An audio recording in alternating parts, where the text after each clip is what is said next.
Hello YouTubers, this is the noobifier. I've recently reviewed the VKB NXT EVOs as their more budget-friendly value offering within the joystick market. Overall, very good for the money, and there were some points that were brought up in that video comment section. I value this feedback, and don't worry, this isn't going to take very long to address 2 points. First, on the NXT EVO gimbal, I said that there were no bearings, and this was confirmed as wrong. The updated NXT EVO gimbal does have bearings on the axes. And second, when I said if you plan to play for many hours or many times a week that you should invest in a better stick, my point wasn't to imply that the NXT was a bad stick and prone to failure. My point was that if you're going to play very often or play for very long, it would make more sense if you'd invest in a controller at a higher price point. You are worth it, and with that out of the way, we begin when VKB reached out wanting to send a pair of Gladiator NXT EVO Space Combat Edition with premium grips. They also sent Gunfighter Mk3 Space Combat Edition Premium. This is a complete set of gimbals and a left and right grip. I'm going to explain right now that this Gunfighter Mk3 gimbal is available outfitted for space as it's being tested, but also with a range of aviation-inspired grip options. Mk3 is also ready for the all-metal Modern Combat Grip Ultimate as a premium option, and that special grip is going to get its own video soon. The updated Gunfighter 3 gimbal was released in 2021. This gimbal is truly ready to go toe-to-toe with the best in all flight applications, including fixed, space, and even rotor. To reduce any further confusion, the product being reviewed today is called Gunfighter Mk3 Space Combat Edition with Premium Grip. For the remainder of the video, I'm going to refer to the gimbal as Mk3, and the grips will simply be known as SCG for Space Combat Grip. As a point of reference, some of you had asked me to include the cost. So as of 3 October 2022, MSRP for the VKB NXT EVO Premium is $330 US a pair. MSRP for VKB Mk3 SCG Premium is $760 a pair. And MSRP, Warbird, and Alpha grips is $870 a pair. Through my testing and conversations with the community members in Discord, it's clear that products in this more premium price range offer superior quality and features. This review was actually my first opportunity to look at and use SCG in person. VKB began as a controller design firm which later decided to produce their own controllers. Head office migrated to be closer to its production house, and they've expanded to various locations across the world and increased production to support us better. Seeing an opportunity as the space sim market grew, they built upon their Gunfighter gimbal with a mirrored space combat grip. VKB released the Gunfighter with a clear focus on quality, durability, and precision. Mk3 built upon what was already a good solid design with the following improvements: an optimized top cover with a softer rubber seal that's easier to remove, updated digital processing with a dedicated signal processor per axis. The size remains compact by offloading processing to the external black box Mark II. The new gimbal incorporates several status LEDs inside and out, and it also completely updates most of the internal working parts. You will still have a wide range of tuning options through a set of 4 cam choices and 4 included spring choices. You can also add a super heavy spring that can be bought separately, and those would be included with some grip options. The cams were redesigned for Mk3 to be even stronger and with better machining to ensure smoother operations. The cams are no longer marked by numbers and now simply have words stamped instead, reducing confusion. Avia Soft Center were installed by default. Avia Hard Center, Space Soft, and Space Hard are also included for a total of 4 cam profiles.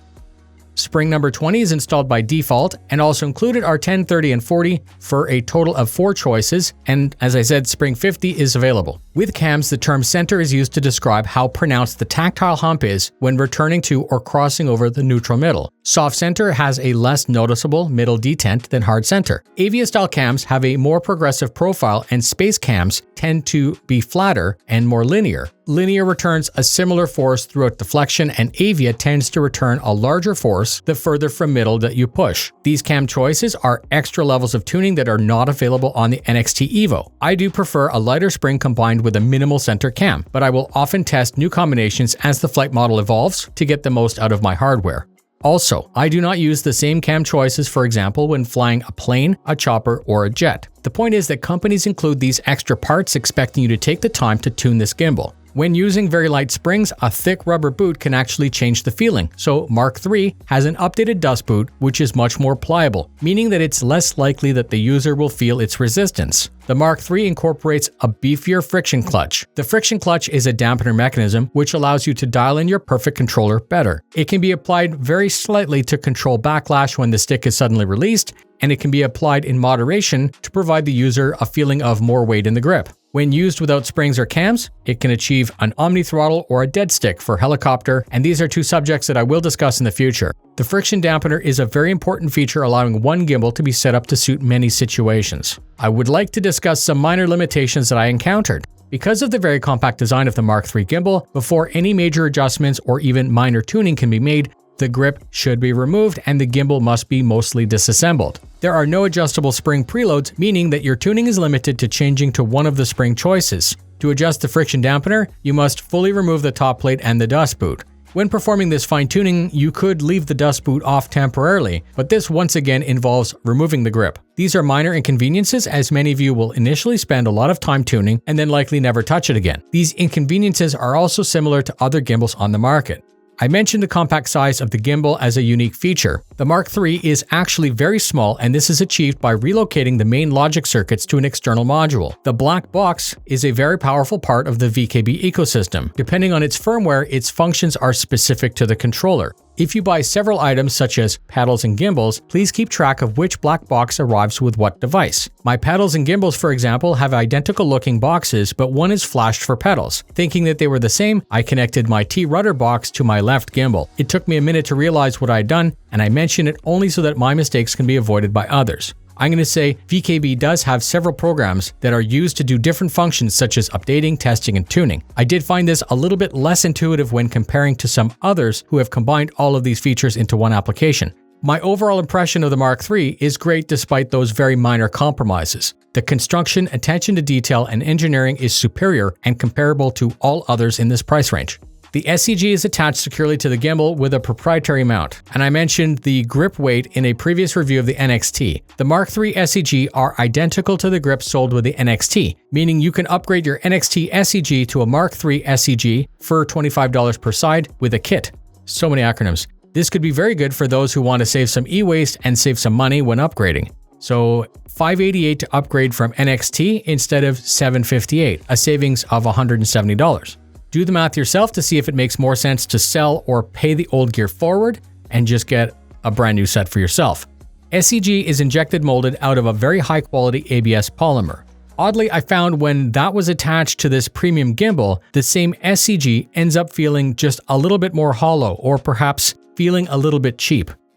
And I'm not saying it's bad, I'm saying that I might have preferred if the grip construction goes up a level with the upgraded gimbal. The grip thinness is apparent in the hand, and at this higher price point, I find it a little bit disappointing. I know why they made it like this, and no, they didn't do it to be cheap. A very light grip moves better and can be used more precisely due to its lower inertia. From a design perspective, this is exciting to see, and it's very good engineering. But perhaps a compromise here would have been fine by casting the grip 1mm thicker.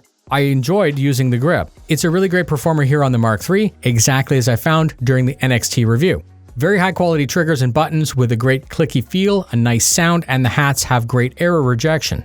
SCGs include a very smooth dampened twist. They do not snap back to middle when released. There are some how-to videos online showing how to replace the grease to change the feel, and I didn't need to do that, I just got used to it, and out of the box, absolutely no issues with it. The Z-axis can be mechanically locked out with the included Allen. The grip has an optional Omni mount to let you achieve many great configurations, such as Omni throttle operation or the more ergonomic double Omni grip.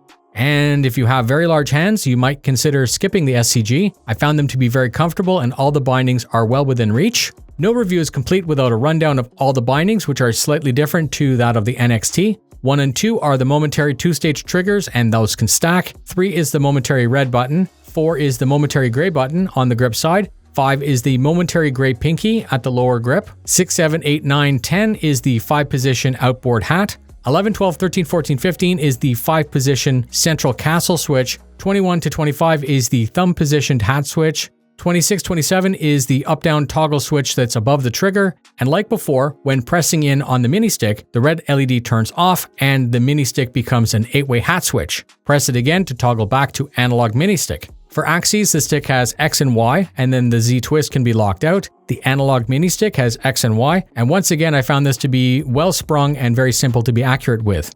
So these two sticks provide 12 axes and theoretically 60 buttons based on how you bind the hat switch. So how did it perform? The Mark III gimbal, with its oversized bearings and updated signal processor, operates smoothly with great accuracy. Solid construction and sound design choices put it right at the top, and it's built to operate without any issue for a lifetime. Not being able to infinitely dial in the spring tension is unfortunate, but most won't miss that granular level of tuning, and not being able to make adjustments without performing a complete teardown is another minor quality of life consideration.